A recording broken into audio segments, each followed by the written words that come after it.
Greetings everyone, and Great here for another Age of Empires 3 replay. Spawn on the bottom or just left side as the red Georgians. We have Dr. Ectorinho on the right side as the blue Mongols. We have DS, am I allowed to say that word?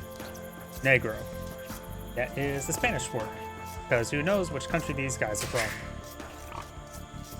Either way, we do have Blue Scout heading down south. Let's go fast forward a little bit since the early eco phase, since it's just people collecting up the initial resources. We got the cart being scouting around. Our parts just cover the civilization bonuses. It's been a while since the last cover Age of Empires 2, so I'm a little bit rusty. Is the volume good? Yes. Georgians, defensive and cavalry civilization. Start from your port, which does act as a natural resource drop-off. Fortified churches and villages provide villages an 8-hour radius of 10 plus 10% work rate, so very nice. Units, villagers receive 50% less damage when fighting from higher elevation, so better high ground benefits. Cavalry generates 5 HP per minute, 10, 15, depending on which age. Unique unit is a Montsapa Cavalry, which I believe is a horde unit. They do better when there's other nearby knights and Montsapa units nearby. 7 towers is increase the attack damage of your defense buildings and also have some piercing arrows, similar to the Scorpion. And Cavalry units take 15% less population space. Looks like both players now have reached the age 2, or at least one of them has. And of course, reduced repairs actually is quite nice for keeps for a team bonus. Mongols, fan favorite. You get oops, that's the wrong button. Cavalry Archer Civil Position. Cavalry Archers fire faster. Scout and Zip Line Lancers get plus 20% health in Castle and Imperial. Hunters walk 40% faster, so the hunts walk even better. Magidai Cavalry Archer, an excellent Cavalry Archer, which does bonus damage to the siege. Nomads makes it so you don't lose population housing space. Drill works each workshop to move faster, and your scouts can scout better. He does have this mill here. He may have been herding some of those deer towards the mill. He established a mill there also for the berry collection. They're a food source, not exactly a great food source.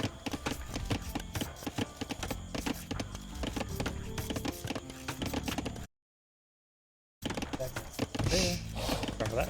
We do now have a market going on up. Do we see?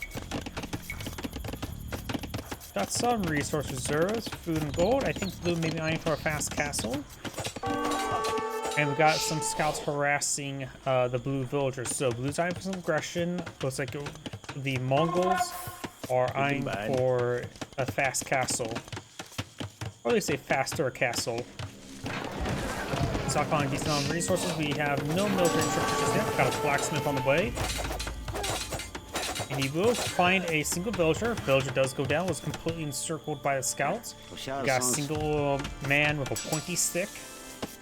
Pointy sticks are very good. Red's moving back around.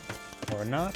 Got another scout here. He's putting some basic walls there. Trying to cut up the berries. Trying to prolong not needing farms. Because farms tend to get expensive real quick.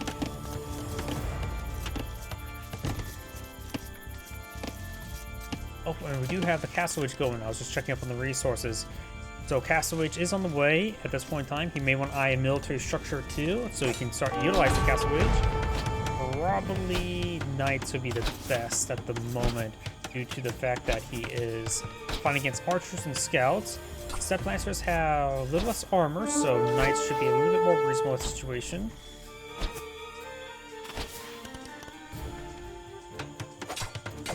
Regardless, oh, keep on hit that button. It's by habit I click on the button if I want to read something. Of course, their Steppe Lancers and Scouts both get increased health and both be useful, but a Light Scout upgrade requires well, an upgrade to say the least. And if he's then there's no real reason why to age on up if you could just build Scouts immediately. He's probably eyeing for either Knights or Steppe Lancers. And I think Knights would be generally better. They're better brawlers, while Sublance is more of a good support unit for other cavalry. I don't think cavalry archers would be great against these scouts. Taking time to build a house here. He's not cool. Let's see. He is going for a stable. Trying to invest stability in his life. This one there's a bunch of angry men at his gates, or walls. Villagers migrating around. Looks like I'm set up a proxy tower around here to help start hitting these nearby villagers putting up wood.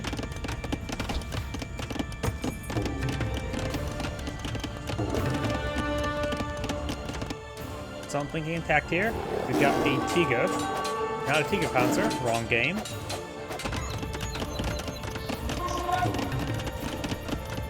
Knight deployed on the field. Of course, he is going to be well numbered. The scouts will probably win out in this fight. He only has 2-2 armor. He does have a blacksmith on the field. Another 19 point of field. Right now, archers have 5 damage. He has gotten the flushing upgrade. Plus 1 damage and range. Villager ate some of those arrows there. Nice move around. You have a proxy blacksmith as well as proxy archer range.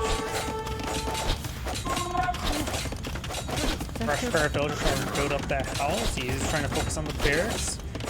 Got a third knight on the field, but maybe not to engage. It's H2 units versus H3 units.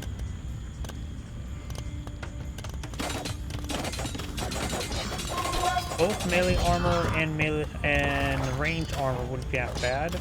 Wait, no, that's the wrong Age of Empires game. Cavalry armor, I should probably just generally say. Oh, I thought he had. Yep, there's a blacksmith.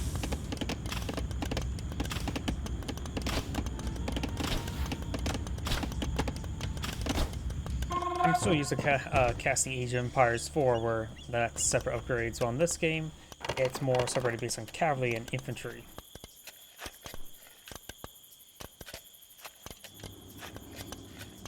Let's see, he can get up to level 2 melee armor for his, or armor for his cavalry, which should be quite nice. But spearmen mostly deal the damage and bonus damage, so it's best if he does not really eye to go for armor upgrades in that situation. Melee upgrades may be a little bit better. They have 10 damage. Plus 2 melee damage would make their health a bit more divisible. Plus 1 will not have 45 health. 1 plus 1 damage is 11, and then it will go to 44 if he gets in 4 hits. If he gets both plus 2 melee damage, then he'll take them out 1 less hit, which may be very important. So we do now some proxy siege workshop there, pulling out some battery rams and scorpions, providing pretty good siege here. Scouts trying to keep their distance. Spearmen up here. Bit of battering ram hits there. His villagers big against the battering ram to make him prove a little bit better. Scorpions apparently effective versus villagers. So they're trying to shoot a giant bolt from the back. Like that again.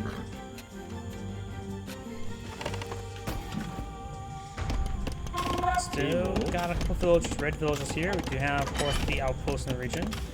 The outposts, the watchtower, maybe garrison with regular archers, because I don't know what happened to them, and I don't see any archers here, so we may have garrisoned them.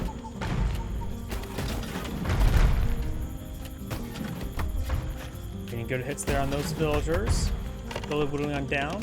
You can always keep those villagers inside the town center in order to get some health regen. Not great health regen. A health regen.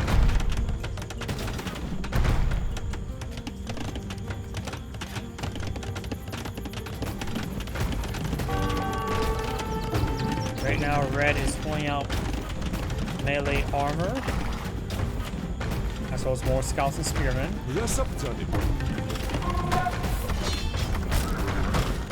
Spearmen straight forward. Veterans have negative melee armor, so the spearmen do just fine against them. Scouts from over on the scorpions.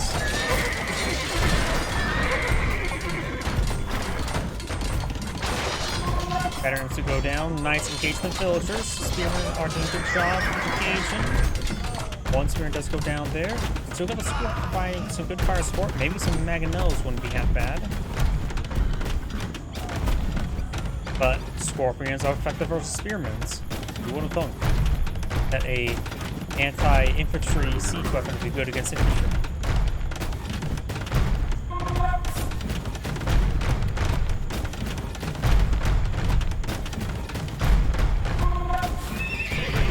More Spearman being pulled on out.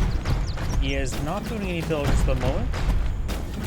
And right now, the villager count is actually in favor of red by a significant amount. Blue has not been building a whole lot of villagers himself. They've been slowly getting whittled down. Some did in fact go down entirely.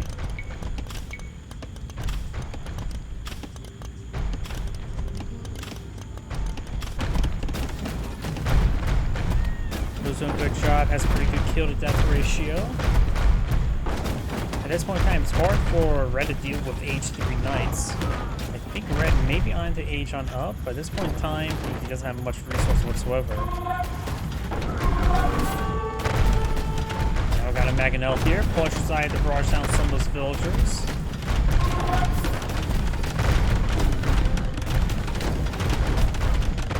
But right now, I'm just trying to destroy the towns that they do. The repair cost is actually going to be very nice right there.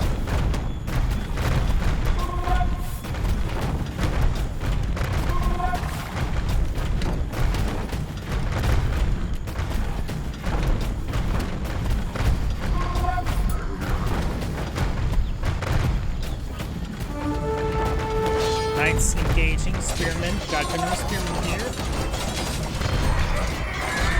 Still not nice to go down, but still not good for red. There's way too many siege units here. They did not take out all the knights.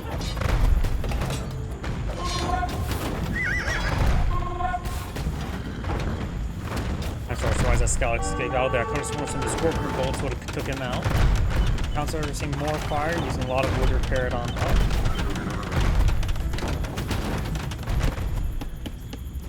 Mule cart there. Can't repair, out of resources.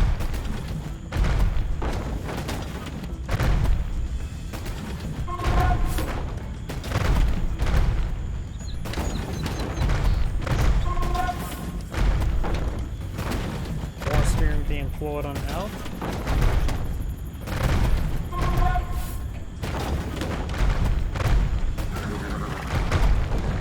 There goes from the center.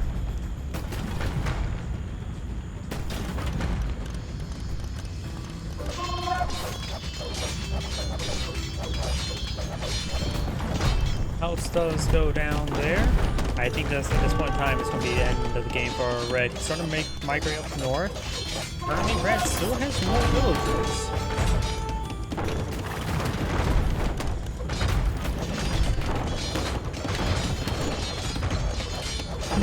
Could try stealing spars by passing villagers to collect from them.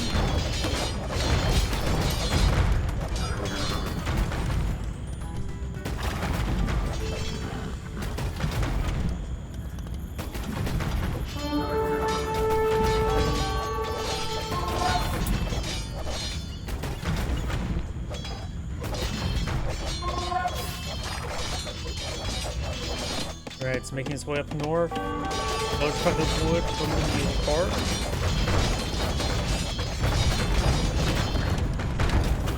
And red's more red structures going down. Got gold being put the back up here. Has 2 mule carts here.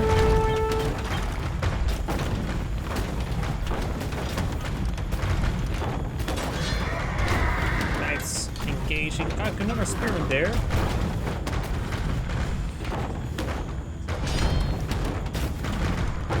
Scorpions can do getting some splash damage there. Spearman engaging. Looks like they're on a hold ground stance, so they don't try to back up and engage. Getting some excellent damage there. And ready to cast with GG now and backs the game. This is Angry saying, thank you for watching, and on to the next replay.